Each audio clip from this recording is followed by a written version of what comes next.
Assalamualaikum warahmatullahi wabarakatuh. Apa kabar teman-teman? Sekarang sudah part 4 ya. Bagi yang baru tonton video ini, tonton juga video part 1, 2, 3 yang baru saya buat untuk persiapan UP di tahun 2023 ini. Mungkin ada yang bertanya-tanya, kenapa kok bajunya Pak Dalil sama-sama ya? Sama, kadang 2 video, kadang beberapa video yang jadi ya. Jadi saya tuh sebenarnya punya banyak kegiatan ya teman-teman. Sekali saya buat video, kadang saya buat 2-3 video. Dan kenapa di tahun 2023 ini video saya rata-rata cuman berdurasi 10 menit lebih, tidak sampai 20 menit atau 30 menit. Karena sekarang itu saya lihat orang pada cepat bosan ya. Jadi saya hindari agar teman-teman tidak bosan untuk belajar ya. Jadi tidak apa-apa kita perpendek videonya, yang penting teman-teman tidak jenuh dalam belajar. Baik, sebelumnya saya mohon bantuannya untuk klik subscribe, like, dan bantu share ke media sosial teman-teman sebanyak-banyaknya. Kita langsung masuk ke soal yang pertama. Fungsi utama mengajukan pertanyaan kepada peserta didik dalam proses pembelajaran yaitu untuk A. Menempatkan siswa sebagai subjek belajar, B. Mengetahui keinginan siswa, C. Memenuhi rasa ingin tahu siswa, D. Mengajak siswa untuk berpikir dan bernalar. Nah, kira-kira yang mana jawabannya teman-teman? Fungsi utama mengajukan pertanyaan kepada siswa dalam proses pembelajaran yaitu ya. Jadi yang ditanyakan adalah fungsi utama dalam mengajukan pertanyaan ke siswa ya, dalam proses pembelajaran. Apakah menempatkan siswa sebagai subjek belajar, apakah mengetahui keinginan siswa, atau memenuhi rasa ingin tahu siswa, atau mengajak siswa untuk berpikir dan menalar. Saya yakin yang teman-teman yang sudah tonton part 1, 2, 3 itu bisa langsung kunci jawabannya, dan saya yakin jawabannya pasti benar. Nah, jadi fungsi utama ini ya, fungsi utama mengajukan pertanyaan ke siswa. Jadi bukan untuk menempatkan siswa sebagai subjek belajar dalam proses pembelajaran ya.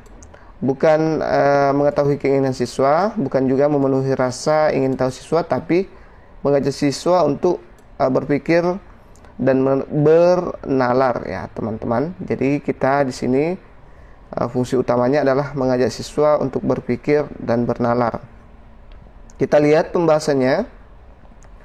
Tujuan guru mengajukan pertanyaan, yang pertama mengembangkan CBSA ya. Yang pertama itu adalah mengembangkan cara belajar siswa aktif ya. Ini berpikir dan bernalar itu termasuk di sini ya teman-teman. Menimbulkan rasa keingintahuan, kemudian merangsang fungsi berpikir. Nah, dia semua masuk ya. Ini semua ada masuk di sini ya.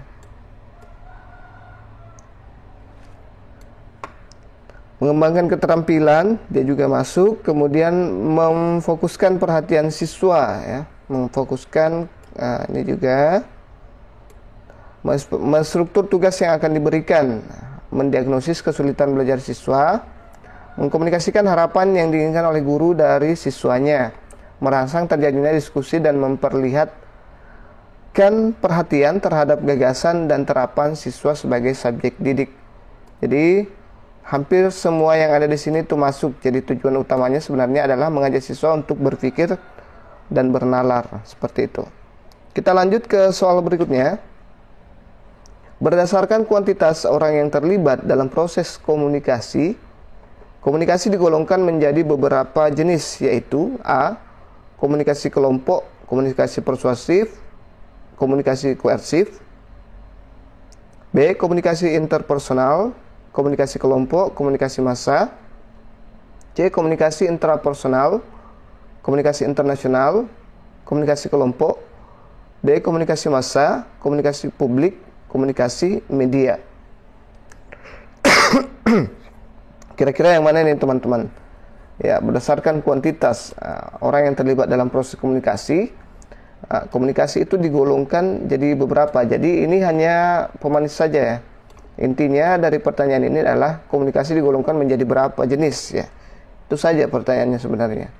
Begitu juga kalau teman-teman soal UP saya yakin teman-teman kalau sering membaca soal pasti bisa menangkap langsung inti dari soal tersebut. Itu juga yang susah kalau kita dikasih soal panjang, langsung penuh layar laptop, kita langsung drop ya. Wow, apa nih? Wow, banyak sekali. Ya, jangan langsung seperti itu ya. Jadi usahakan teman-teman tetap santai ya. Cari inti dari soal itu ya. Banyak kadang di UP itu banyak kata-kata pengantar yang ujung-ujungnya hanya pertanyaannya hanya sedikit. Jadi usahakan tangkap kata kunci yang ada di soal atau pertanyaan inti yang ada di soal. Kita lihat pembahasannya. Jadi komunikasi itu, ini nanti kalian, kalau saya yakin yang sudah melalui proses PPG pasti tahu ini, pasti tahu ya, komunikasi efektif dan sebagainya ya. Ini komunikasi interpersonal, komunikasi kelompok, dan komunikasi massa ya. Ini dia tipe-tipe komunikasi. Komunikasi antar pribadi, interpersonal communication.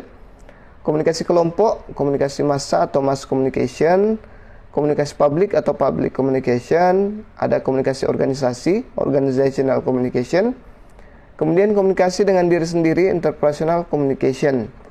Nah, ini ada 3 jenisnya. Ada 3, digolongkan menjadi 3 jenis.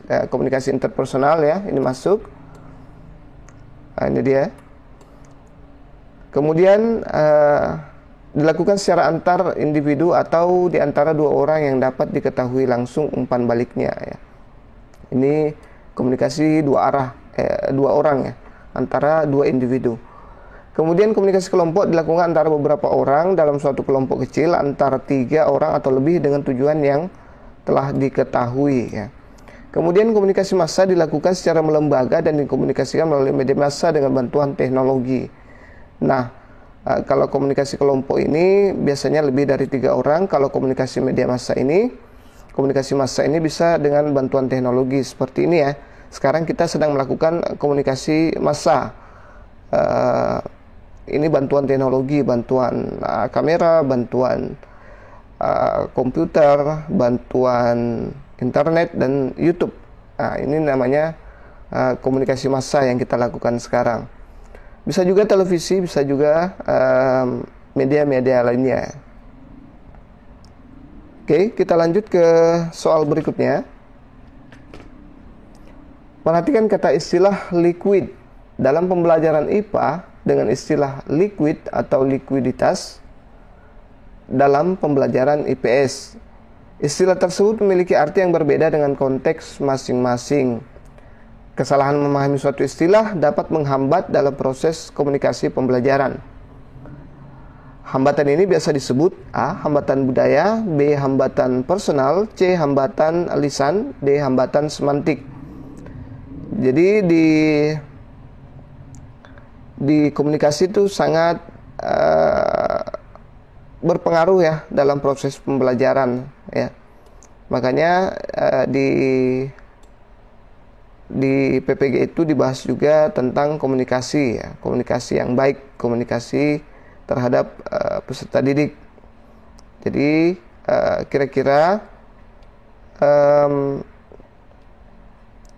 yang mana jawaban yang tepat ya. Ini salah satu contohnya adalah IPA liquid dan IPS likuiditas yang memiliki arti berbeda atau pemahaman berbeda sesuai dengan konteks masing-masing. Oke, kita lihat jawabannya. Jadi jawabannya adalah hambatan semantik ya. Ya, ini namanya hambatan semantik. Kita lihat pembahasannya. Semantik adalah pengetahuan mengenai pengertian kata-kata yang sebenarnya. Lambang kata yang sama akan diartikan berbeda untuk orang-orang yang berlainan. Kata cokot berarti ambil untuk orang Sunda, sedangkan untuk orang Jawa berarti makan. Nah, di sini dia sudah beda ya. Ini salah satu contoh antara IPA dengan IPS. Ini sama ya contohnya antara Sunda dengan Jawa. Banyak kata-kata dalam konteks pembelajaran IPA yang mananya dapat berbeda bila kita tidak memahami konteks yang menyertai dalam suatu proses pembelajaran. Jadi perlu kehati-hatian ya. Kalau saran saya, kalau teman-teman mengajar di daerah tertentu, di daerah teman-teman, usahakan sepanjang itu bukan pembelajaran bahasa Indonesia atau bahasa Inggris, mungkin kita bisa kasih contoh-contoh yang konkret dengan lingkungan sekolah atau bahasa mereka ya, biar mereka lebih enak dalam belajar ya. Biasanya kalau kita mengajar di suatu daerah yang terpencil, kita menggunakan bahasa IPA misalnya atau IPS terlalu tinggi, itu membuat proses pembelajaran menjadi tidak nyaman karena mereka tidak paham apa yang kita katakan, seperti itu. Oke, itu saja dulu yang sempat saya share pada kesempatan kali ini. Mudah-mudahan bermanfaat dan bisa membantu teman-teman nanti pada saat ujian. Jangan lupa like, subscribe, dan share ke sosial media teman-teman sebanyak-banyaknya. Dan jangan lupa kasih super thanks ya, atau ucapan terima kasih, biar saya makin semangat berbuat untuk teman-teman, membantu teman-teman belajar ya. Sini hanya media untuk teman-teman. Oke, wassalamualaikum warahmatullahi wabarakatuh.